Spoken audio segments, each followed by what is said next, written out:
Okay, ये जो हम प्रेरितों के काम 2 अध्याय उसका 14 से हम लोग पढ़ रहे हैं कि जब वो लोग बोलने लगे, जब ये अन्य भाषा में बातें कर रहे थे तो कुछ लोग तो अचंभित हुए, अरे ये कैसे हो सकता है, ये तो गवाह है, अनपढ़ है। और कुछ लोग आकर के ठट्टा करने लगे, अरे सुबह सुबह नशा करके आए होंगे। लेकिन पतरस उनमें बीच में खड़ा हुआ। आमीन। पतरस खड़ा हुआ, पहली बार खड़ा हुआ। यीशु मसीह जी उठा, 40 दिन तक इनके साथ रहा, और पहली बार जब जब तक पवित्र आत्मा नहीं उतरा तब तक काम नहीं हुआ, काम नहीं कर सके, गलती करते रहे, फालतू बोलते रहे। और यीशु मसीह ने कहा कि सब छोड़ देंगे, मैं नहीं छोड़ूंगा, फिर भी छोड़ करके भाग गए। पर वो पवित्र आत्मा की आवश्यकता बहुत जरूरी थी, जो यीशु मसीह ने कहा कि वो मेरे जैसा सहायक मैं तुमको दूंगा, वो तुम्हें अनात्मा छोड़ेगा। और जब तुम्हें प्रार्थना करना नहीं आएगा तो वह ऐसे आहें भर भर के प्रार्थना करता है जो बयान से बाहर है, तुम एक्सप्लेन नहीं कर सकते। हाँ, ये दुख ज्यादा है, हाँ ये प्रॉब्लम ज्यादा है, पर वो तुमको सुकून देता है, वो सहायक मैं तुमको दूंगा।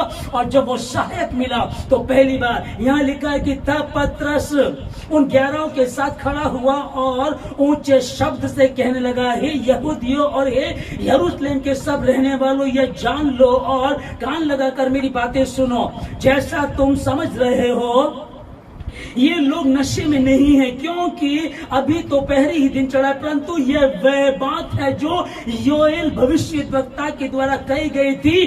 परमेश्वर कहता है कि अंत के दिनों में ऐसा होगा कि मैं अपना आत्मा सब मनुष्यों पर उंडेलूंगा। आमीन। ये वो है जो योएल नबी के विषय में कहा गया था। पहले पवित्र आत्मा आता था, चला जाता था, आता चला जाता था, और उसने कहा अंत के दिनों में ऐसा होगा कि मैं अपना आत्मा सब मनुष्यों पर उंडेलूंगा। जो लेना चाहे वो ले सकता है। पवित्र आत्मा एक बारिश की तरह हुआ। कुछ लोग छतरी लेकर के, बारिश अपने ऊपर गिरनी नहीं थी। 600 लोग थे, 380 चले गए, 120 बचे, उन पर पवित्र आत्मा उतरा। और यहाँ ये बात करता पतरस उनको बताने लगा। और आगे यहाँ लिखा है, सब मनुष्यों पर उंडेलूंगा और तुम्हारे बेटे और तुम्हारी बेटियां भविष्यवाणी करेंगी। हालेलुया। कई लोग इस बात को लेकर के परेशान हैं, क्योंकि मोबाइल का दौर है, नंगापन है, गंद है, बहुत बुरा हाल रखा है, और बच्चे सुनते नहीं, समझ नहीं रहे, माता पिता को दुख दे रहे हैं। और माता पिता जन्म तो हमने दे दिया, परवरिश भी अपनी तरफ से अच्छी कर रहे हैं, लेकिन समझ में नहीं आ रहा बदलाव आएगा कैसे, तो बदल ही नहीं रहे। ये तो सुनते ही नहीं है, ये तो बड़े बुजुर्गों के साथ बैठते नहीं है, हमको तो पागल समझते हैं। पर अंत के दिनों में ऐसा होगा, और तुम्हारे बेटे और तुम्हारी बेटियां भविष्यवाणी करेंगी और तुम्हारे जवान दर्शन देखेंगे। हालेलुया। एक जवान कौन सा दर्शन देखता है? गर्लफ्रेंड का, शादी का, नौकरी का, आगे फ्यूचर को बनाने का। ज्यादा तो यही है मेन। तो अगर अच्छा है तो नौकरी की चिंता करता है, बिजनेस की चिंता करता है, उलझा हुआ तो गर्लफ्रेंड का, बॉयफ्रेंड का। और तुम्हारे जवान दर्शन देखेंगे। आमीन। और तुम्हारे पुण्य स्वप्न देखेंगे। अब स्वप्न कैसे देखेंगे? अभी तो हमको तो अब नींद ही नहीं आती।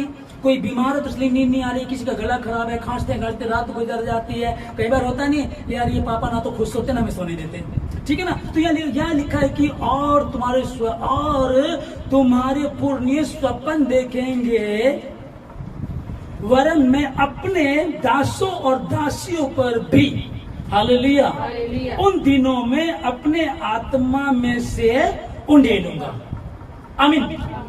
तुम्हारे पुत्र पुत्रियां जवानों पर भी जवान दर्शन देखेंगे और पुण्य स्वप्न देखेंगे, और मैं अपने दास और दासियों पर भी अपने में से आत्मा उंडेलूंगा। कोई भी उससे वंचित ना रहेगा, वो देगा, वो देने जा रहा है। और 2024 साल पहले ऐसा हुआ, वो उस जगह में बैठ करके प्रार्थना कर रहे थे, एक आंधी का सा शब्द, सनसनाहट आई, और वो जिस घर में बैठे थे वो हिलने लगा, डोलने लगा, और पवित्र आत्मा उन पर ठहर गया। जैसे जैसे पवित्र आत्मा ने उनको प्रेरित किया, वैसे वैसे वो भाषा में बोलने लगे। और हुआ ये कि लोग अचंभित रहे। अपने दासों और दासियों पर भी उन दिनों में अपने आत्मा में से उंडेलूंगा और वे भविष्यवाणी करेंगे। हालेलुया। और वे भविष्यवाणी करेंगे। ठीक है, किसी को नहीं छोड़ा। तुम्हारी बेटे बेटियां जवान पुण्य दास और दासियों पर भी उन दिनों में उंडेलूंगा। अब वो दिन आया जो परमेश्वर तूने जो प्रतिज्ञा की थी पुराने नियम में योएल नबी के द्वारा तूने कहा था, मैं अपना आत्मा उन पर उंडेलूंगा।